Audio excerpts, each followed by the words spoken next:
विधायक की एसडीएम नहीं सुनता, मंत्री की, प्रभारी मंत्री की जिला कलेक्टर नहीं सुनता, एसपी नहीं सुनता, तो फिर किसकी सुनवाई करके कौन किसको क्या लाभान्वित कर देगा, क्या समस्या का समाधान कर देगा, ये समझ से परे।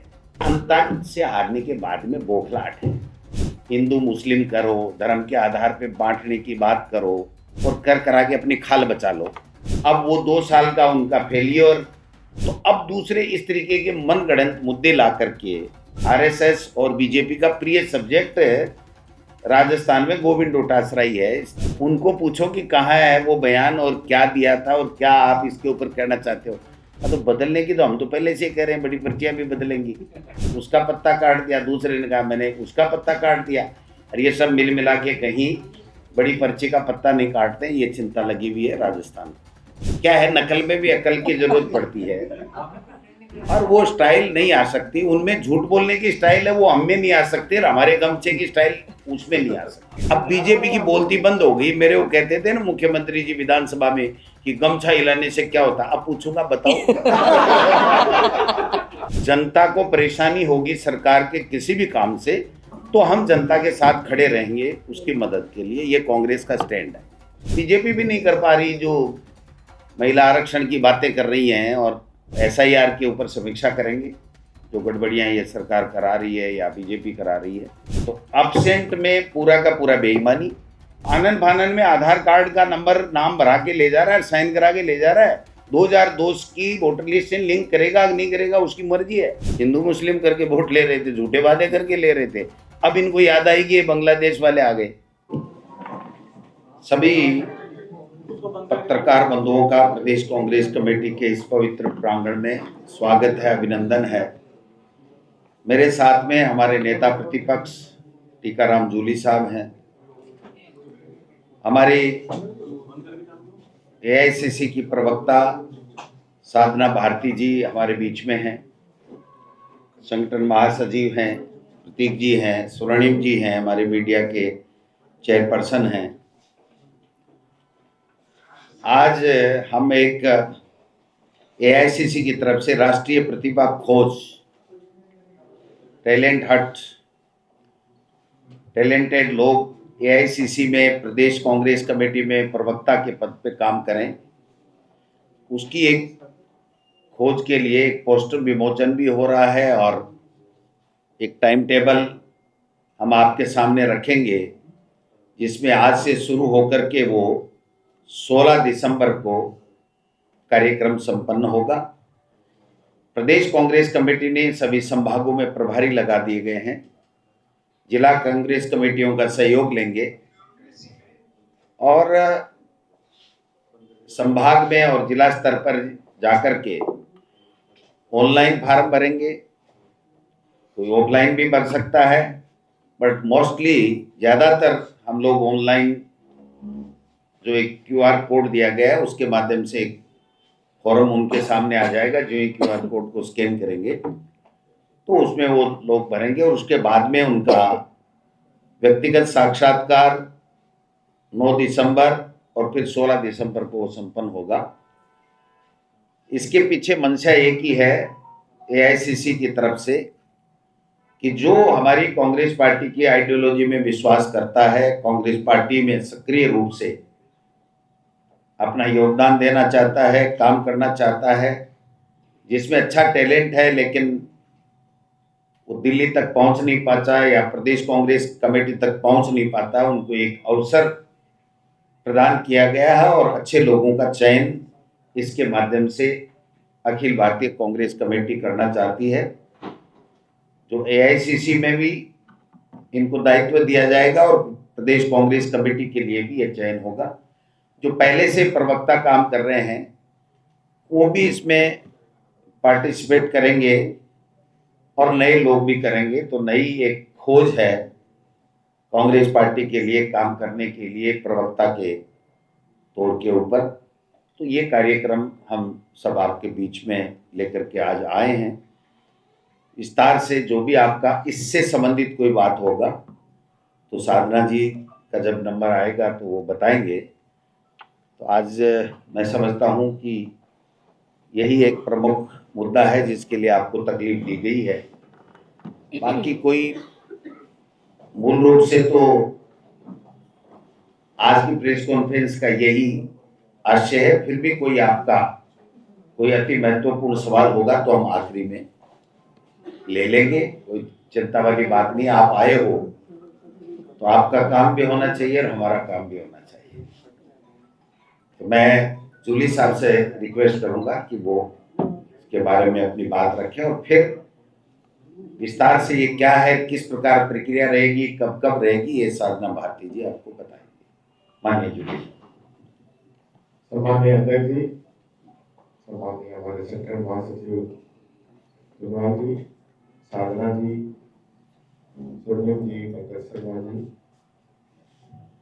सभी पत्रकार साथियों, जैसा कि माननीय अध्यक्ष जी ने बताया कि कांग्रेस पार्टी एक टैलेंट हंट प्रोग्राम जारी कर रही है, प्रतिभा खोज प्रोग्राम, जिसके तहत जो कांग्रेस पार्टी के लिए एक प्रवक्ता के रूप में, एक रिसर्च प्रवक्ता के रूप में, एक प्रचार कोऑर्डिनेटर के रूप में जो काम करना चाहते हैं, वो ऑनलाइन अप्लाई करके, और इस पद के लिए आज से ही ये ओपन हो गए हैं, इसके लिए अप्लाई कर सकते हैं। और उसके बाद पूरी प्रक्रिया है, उनका इंटरव्यू भी होगा, उनका चयन होगा, और जो कांग्रेस विचारधारा को आगे बढ़ाना चाहते हैं, आगे लेके जाना चाहते हैं और आज के समय में अपनी बात खुल के रखना चाहते हैं, उन लोगों के लिए प्रोग्राम है। मैं मीडिया के माध्यम से सभी साथियों से कहना चाहूंगा, जो पार्टी के लिए काम करना चाहते हैं, समय देना चाहते हैं, वो इससे जरूर जुड़े और अप्लाई जरूर करें। शुरू तो की थी, मंत्रियों ने मना कर दिया था कि हम नहीं करेंगे, क्योंकि हमारे कहने से काम तो हो नहीं रहे, तो हम क्या जन सुनवाई करें। और ये जन सुनवाई नहीं है, बीजेपी के कार्यकर्ताओं में जो आक्रोश है उसको ठंडे छींटे उसके ऊपर देने की एक असफल कोशिश ये लोग बात कर रहे हैं। जब मंत्रियों की उनका ऐसे नहीं सुनता, मंत्रियों की उनके विभाग का सेक्रेटरी नहीं सुनता, जब विधायक की एसडीएम नहीं सुनता, मंत्री की प्रभारी मंत्री की जिला कलेक्टर नहीं सुनता, एसपी नहीं सुनता, तो फिर किसकी सुनवाई करके कौन किसको क्या लाभान्वित कर देगा, क्या समस्या का समाधान कर देगा, ये समझ से परे है।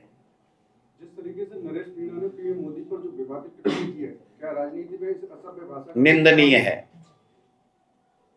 और नरेश मीणा पर और आप क्या कहना चाहते हैं? इस तरीके के असभ्य भाषा का उनका बड़ा ही ट्रैक रिकॉर्ड रहा है। मेरे और भी बहुत काम है। आपके किसी बयान को लेकर के जो मंत्री हैं सरकार के, वो लगातार प्रेस कॉन्फ्रेंस कह रहे हैं कि आपने धर्मांतरण को लेकर ये कह दिया, ये कह दिया। आपका कोई बयान सामने तो आया नहीं है, इसमें सच्चाई क्या है? क्या है, अंतर से हारने के बाद में बौखलाहट है और चीर परिचित उनका जो काम है, हिंदू मुस्लिम करो, धर्म के आधार पे बांटने की बात करो, तुष्टीकरण की बातें करो और कर करा के अपनी खाल बचा लो।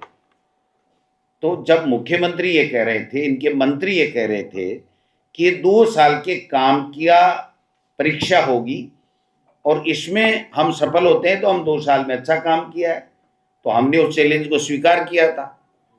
अब वो 2 साल का उनका फेलियर जनता ने साबित कर दिया कि ये फेल हैं, कुछ कर नहीं पाए। तो अब दूसरे इस तरीके के मनगढ़ंत मुद्दे ला करके और कोसने का काम कर रहे हैं। गोविंद डोटासरा तो उनका प्रिय सब्जेक्ट है, आरएसएस और बीजेपी का प्रिय सब्जेक्ट राजस्थान में गोविंद डोटासरा ही है, इसलिए मैं तो तैयार हुई उनके लिए। क्या कहीं आपने कोई बयान दिया था क्या ऐसा? तो उनको पूछो ना, उनको पूछो कि कहाँ है वो बयान और क्या दिया था और क्या आप इसके ऊपर कहना चाहते हो। बीजेपी बीट देखने वालों से मेरा आग्रह आपके माध्यम से कि उनसे वो बयान लिया जाए और अन्यथा उनकी बकवास को नहीं चलाया जाए। राजस्थान में क्या कहेंगे? हैं? राजस्थान में सीएस को बदल दिया गया है, क्या कहेंगे? हाँ, तो बदलने की तो हम तो पहले से कह रहे हैं, बड़ी पर्चियां भी बदलेंगी। अब शुरुआत हो गई है तो आशा करो कि बड़ी पर्चियां भी बदलेंगी। वो कह रहे हैं, एक ने कहा कि मैंने उसका पत्ता काट दिया, दूसरे ने कहा मैंने उसका पत्ता काट दिया, और ये सब मिल मिला के कहीं बड़ी पर्ची का पत्ता नहीं काटते हैं, ये चिंता लगी हुई है राजस्थान को। ये जिनको आप लोग चयनित करेंगे मैडम, तो क्या सिर्फ खाली प्रवक्ता बना के उसको रखा जाएगा या कांग्रेस पार्टी उससे चुनाव भी लड़वाएंगे भविष्य में? चुनाव के लिए तो हर भारत का वो हर स्वस्थ चित्त नागरिक का को- व्यक्ति जिसकी उम्र 21 साल होगी, जिसमें आप भी आते हो, लड़ ही सकता है ना, कोई मना नहीं कर कांग्रेस सकता। पार्टी ने आपको मौका दिया क्या जब बाल अवस्था से सबको ही देते भाई हैं। उम्र होने पे तो मौका दिया जाएगा। 10 साल में किसी को चुनाव लड़ा देते हैं क्या? लेकिन सबसे कम उम्र की राष्ट्रीय प्रवक्ता तो बनाया है। और कांग्रेस ने हमेशा महिलाओं को भी सम्मान दिया। देश को प्रथम महिला राष्ट्रपति, प्रथम महिला प्रधानमंत्री, प्रथम महिला दलित लोकसभा स्पीकर, उत्तर प्रदेश की प्रथम महिला मुख्यमंत्री मैं किसने आपकी दिया? बात कर रहा मैं भी तो महिला ही हूँ भाई। और बचपन से आपको मौका कांग्रेस ने दिया क्या? कितना बड़ा राष्ट्रीय दे रखा है, प्रवक्ता हूँ देखो मैं आज आपकी पार्टी बहुत- की। आपके सामने सवाल आप- जवाब हो रहे हैं, इससे बड़ा क्या मौका मिलेगा बताओ। प्रत्यक्ष को प्रमाण की आवश्यकता नहीं होती। हाँ हाँ, आप गमछा लहराते थे, मोदी जी भी आजकल गमछा लहराते लेकिन वो फैल हो गए इसमें भी। क्या है, नकल में भी अकल की जरूरत पड़ती है, और वो स्टाइल नहीं आ सकती। उनमें झूठ बोलने की स्टाइल है, वो हम में नहीं आ सकती, और हमारे गमछे की स्टाइल उसमें नहीं आ सकती है। अब बीजेपी की बोलती बंद हो गई। मेरे वो कहते थे ना मुख्यमंत्री जी विधानसभा में कि गमछा हिलाने से क्या होता, अब पूछूंगा बताओ। सजेशन है या क्या ऐसा चेतावनी है कि ब्यूरोक्रेसी मिलकर मुख्यमंत्री का पत्ता काट सकते हैं? ये लाइन आप नहीं, हकीकत है भाई, सजेशन क्या है इसमें, मैं क्यों दूंगा सजेशन चेतावनी इनको? है, सजेशन है। नहीं, मैं चेतावनी देने वाला होता कौन हूँ? हम तो 2028 में पटकेंगे इनको। वो बस सीधी सी बात है। कुश्ती में क्या है कि काके का कोई साग नहीं होता है, कुश्ती में तो पहलवान को लड़नी है, तो हम तो 2028 में इनको हटाएंगे। अब पहले अगर ये आपस में कर करा के नूरा कुश्ती हटा लें, हट जाए, तो उसका तो मैं क्या कर सकता हूँ? प्रदेश को तो नुकसान होगा। इस ब्यूरोक्रेसी के झगड़े से भी नुकसान हुआ है, और पर्ची खुलने से भी नुकसान हुआ है, और पर्ची बदलती है तो और बड़ा नुकसान होगा। डूंगरी बांध पर प्रदर्शन जो हो रहा है उस पर आपका क्या कहना है? किरोड़ी राम मीणा जी ने कहा है कि विपक्ष जनता को गुमराह कर रहा है। हम तो गुमराह करने गए नहीं। जनता को परेशानी होगी सरकार के किसी भी काम से, तो हम जनता के साथ खड़े रहेंगे उसकी मदद के लिए। ये कांग्रेस का स्टैंड है। सर, जिलाध्यक्षों की सूची आ गई है, 40 नाम आए हैं। आपका जो उदयपुर संकल्प था उसमें जो 50% रिजर्वेशन की बात की गई थी, महिलाओं को नुमाइंदगी की बात की गई थी, वो किस तरह से डिस्ट्रीब्यूट? नहीं, देखिए 50 साल से कम के 50%, तो वो हो रहा है। SC ST OBC माइनॉरिटी को 50%, वो हो रहा है। पहला प्रदेश है राजस्थान जिसमें 7 महिलाओं को 45 में से जिम्मेदारी दी गई है प्रदेश अध्यक्ष की। तो इस दिशा में हम बढ़ रहे हैं। बीजेपी भी नहीं कर पा रही, जो महिला आरक्षण की बातें कर रही हैं, और ठंडे बस्ते में डाल के 2034, 44, 47 तक ले गए। अता पता नहीं कब लागू होगा, नहीं होगा, जुमला है उनका। तो मैं समझता हूँ कि हमने जो चिंतन शिविर में जो फैसले किए थे उसके मुताबिक ही चल रहे हैं। हमने जितने भी पदाधिकारी बनाए हैं, मंडल अध्यक्ष तो नया है हमारा, ब्लॉक अध्यक्ष, पदाधिकारी, उस चिंतन शिविर की अक्सर से 100% पालना की है। अभी जिलाध्यक्षों में भी पालना की है। मैं समझता हूँ कि बहुत अच्छी प्रक्रिया हुई है, और अच्छे लोग जो नीचे के ग्राउंड के ऊपर काम करते हैं, जनता के प्रिय हैं, जनता के साथ तालमेल अच्छा है, उनकी सुख दुख में भागीदार बनते हैं, ऐसे लोगों को AICC ऑब्जर्वर के माध्यम से नाम गए सभी लोगों से चर्चा करके, और उसके बाद में AICC ने ये टीम डिक्लेयर की है। तो इसके लिए मैं उनको भी बधाई देता हूँ, और आपसे भी आग्रह करता हूँ कि आप लोग कोऑपरेट करें, संगठन को मजबूत करेंगे, और इस बीजेपी सरकार को जो जन विरोधी कार्य कर रही है उसको नाक में नकेल कसने का काम भी करें। राजधानी जयपुर का जो जयपुर को लेकर पुनर्विचार चल रहा है क्या? जयपुर को लेकर के, और 5 जिले हैं आपके, जयपुर भी उसमें शामिल है। राजधानी तो आपकी बड़ी जगह है, तो उसको होल्ड किया गया है, क्या करना? झालावाड़ और बारा, वहाँ एक जिले में शायद हो गया, और एक जिले में और होगा। उसके बाद में AICC में जब उनकी रिपोर्ट जाएगी तो 50 के 50 आपको मिल जाएंगे। जयपुर रुकने की कोई वजह नहीं? नहीं, वजह क्या होती है, वो तो AICC को तय करना है। 45 करना है, 50 करना है, 40 करना है, 42 करना है। उनको जो मंथन मनन करना होगा, अपना देखना होगा, वो देखेंगे, उनकी प्रक्रिया है। उसमें हमारा कोई रोल नहीं है। मतलब ये माने कि जयपुर वो भी सरकार नहीं भी करे, मतलब ये नहीं, क्यों नहीं करेंगे? 50 के 50 मिल जाएंगे आपको जल्दी, नई साल से पहले। समय लग सकता है। एक महीना ही तो बचा है। अपने जलद 30 तारीख को मीटिंग कर रहे हैं, हमारे प्रभारी जी भी आएंगे, गहलोत साहब, सचिन पायलट जी, सारे तमाम सीनियर लीडर एआईसीसी के सब लोग यहाँ आकर के हम एक तो एसआईआर के ऊपर समीक्षा करेंगे, जो गड़बड़ियाँ ये सरकार करा रही है या बीजेपी करा रही है, उसके ऊपर भी चर्चा करेंगे और इनको भी आगे का टास्क देने का काम करेंगे। और एक रैली 14 दिसंबर को महारैली हो रही है, वोट चोर गद्दी छोड़, तो उसके लिए भी हम तैयारी बैठक उसमें जिनका अगर एसआईआर गलत है तो आपका विकल्प क्या है? अगर एसआईआर होती है, फर्जी वोटर्स की पहचान होती है तो ये तो अच्छा है। क्या अगर फर्जी नहीं, उसमें है अब्सेंट वोटर, बेईमानी करके अब्सेंट दिखा दोगी, ये तो घर पे मिला ही नहीं। डेथ एएसडी बोलते हैं उसको, ये आप पता लगाना, एएसडी। तो अब्सेंट, शिफ्टेड और डेथ। तो अब्सेंट में पूरा का पूरा बेईमानी, शिफ्टेड में 50% बेईमानी और डेथ में भी 10% बेईमानी। ऐसे कर करके एक एक विधानसभा से 20-20, 25-25 हजार वोट काटना चाहते हैं। जब सामने आएगा तो हम बता देंगे कि ये एएसडी कहाँ कहाँ लागू हुई, किन मोहल्लों में हुई, जहाँ कांग्रेस का वोट बैंक एमएलए और एमपी में क्या था, वहां पर कितनी एएसडी हुई, बीजेपी का जहां ज्यादा वोट बैंक था वहां एएसडी कितनी हुई, आपको सब कुछ पता लग जाएगा। ये सुना आपने कभी किसी ने एएसडी? नहीं सुना? चुनाव आयोग में फोन करना, सुना हुआ है कि ये एएसडी क्या है भैया, अब्सेंट किसको मानोगे? वो ये कहते हैं जो घर पे नहीं मिला वो अब्सेंट है। तो धंधा करने नहीं जाएगा कोई आदमी, काम करने नहीं जाएगा, उसको एब्सेंट मर्जी आई जिसको मान लेंगे। शिफ्टेड यानी परमानेंटली शिफ्ट हो गया, तेरे को क्या पता चला कौन सा सीसीटीवी कैमरा लगा रखा है कि रोजाना देखते हो कि ये शिफ्टेड हो गया कि नहीं हो गया? उसमें भी अपनी मनमर्जी करेंगे।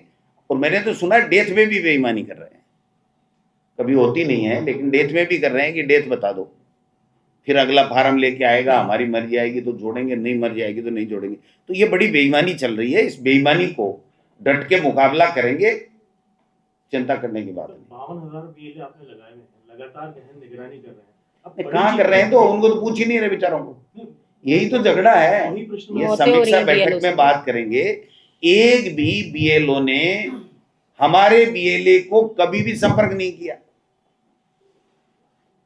हमारा बीएलए जाता है तो वो कहते हैं आप चिंता मत करो, लास्ट में दिखा देंगे। लास्ट में क्या दिखा देंगे? ऑनलाइन भर रहे हैं वो तो। लास्ट में तो वो तो चिपका देंगे कि भैया इतने अब्सेंट है, इतने शिफ्टेड है, इतने डेथ है, ये एएसडी लागू कर दिए, 35,000 काट दिए, 40,000 काट दिए, 15,000 काट दिए। फिर उसके बाद में दावे आपत्ति करते रहो, उनकी मर्जी है, जिसका दावा आपत्ति स्वीकार करेंगे, नहीं मर्जी है उसका नहीं करेंगे। 4 दिसंबर से पहले अगर मान लीजिए आप बेईमानी होने दे रहे हैं तो फिर नहीं होने बाद दे में कैसे रोकोगे? किसके ड्राफ्ट आने के बाद किसके बात गाल के पकड़ूं तो बताओ तो सही आप। मुझे क्या बताओ अब्सेंट किसको दिखा रहे हैं? नहीं, किसको अब्सेंट दिखा रहे हैं, किसको शिफ्टेड दिखा रहे हैं, वो तो उनका सिस्टम है ना। और एक और बेईमानी हो रही है कि जो बीएलओ है उसका लॉगिन आईडी भी कहीं दूसरी जगह से भी काम में लिया जा रहा है, ऐसी भी सूचना मिली है।